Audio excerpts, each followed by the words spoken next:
It was a game for the ages. Michigan and Louisville going toe-to-toe for 40 minutes of great basketball. And in the end, it was the Cardinals, the #1 overall seed in the tournament, cutting down the nets. To relive one of the best college basketball games you will ever see, we welcome in our Louisville insider, CL Brown in Atlanta. CL, it was a wonderfully played game by both teams. Terrific individual performances by numerous players.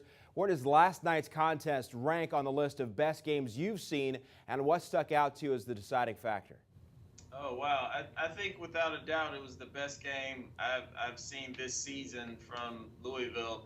I mean, there were so many plays and players making big plays for both teams. I mean, I think about the Tim Hardaway Jr. dunk down the middle of the lane when Gorgui Dieng had to choose whether to stay with Hardaway or go with Mitch McGary on a pick and roll. There was Spike Albrecht off the bench for Michigan, averaged 1.8 points this year and hit 17 of their first 33 points.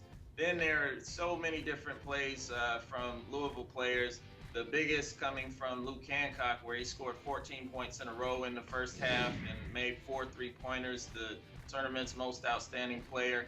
But I kind of think everything really turned on the way that Peyton Siva played in the second half and the way that Shane Behannon played in the second half for the Cardinals.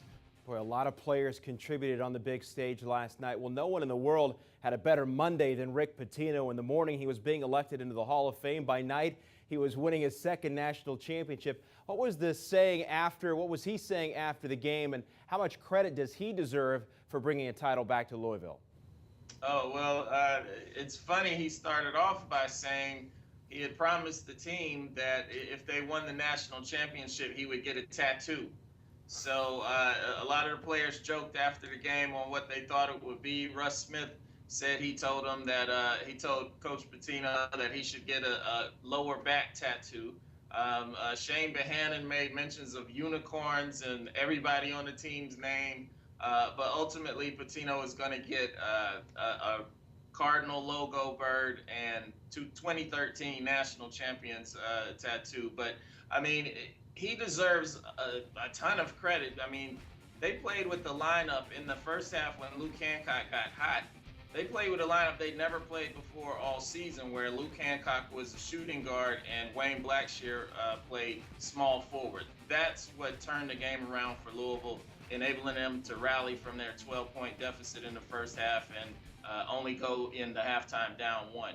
And you would expect nothing less from a Hall of Fame coach. Let's talk about Kevin Ware. You touched on him for a moment. Sophomore, as everybody knows, broke his leg in the regional final, but last night realized his dream of winning a national title. Sure, he wasn't able to play, but he still had a significant impact there, I think, on the sideline. How much inspiration did he provide for this team? I mean, just seeing him over there, you know, still with his game jersey on as if he's playing like he played all season. I think it helped them more when they really had the adversity against Wichita State, being down 12 in the second half of that game. But certainly the celebration and afterwards, when they're cutting down the nets, they actually lowered the basket so that Kevin could participate in it. Obviously, he couldn't climb up a ladder to cut it, but they lowered it so he could get his snippet of the net. So all of the guys on the sideline were pretty much the same and still wanting to win it for him, and now they have that wish.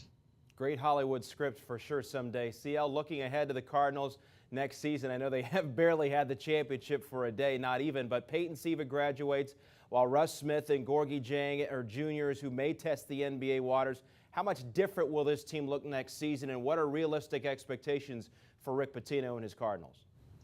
Well, I think the expectations are still going to be to next year to get to Dallas for the Final Four, because they have a couple of guards coming in, a trio of guards really, who are expected to just take this baton and maybe even improve on it. So we still don't know if Shane Behannon will end up keeping his name in the draft or coming out. He was one of the 3 players that, along with Russ Smith and Gorgui Dieng, that Coach Pitino said would test the waters. So there's still a possibility that the roster could change slight, but that's not going to lower the expectations whatsoever, regardless of who goes or who stays. They're still going to be looking at trying to get back to Dallas. Be anxious to see what this team looks like a year from now. In the meantime, stop and smell the roses a little bit. All right, CL Brown, we really appreciate you joining us here today and for your reports throughout the tournament.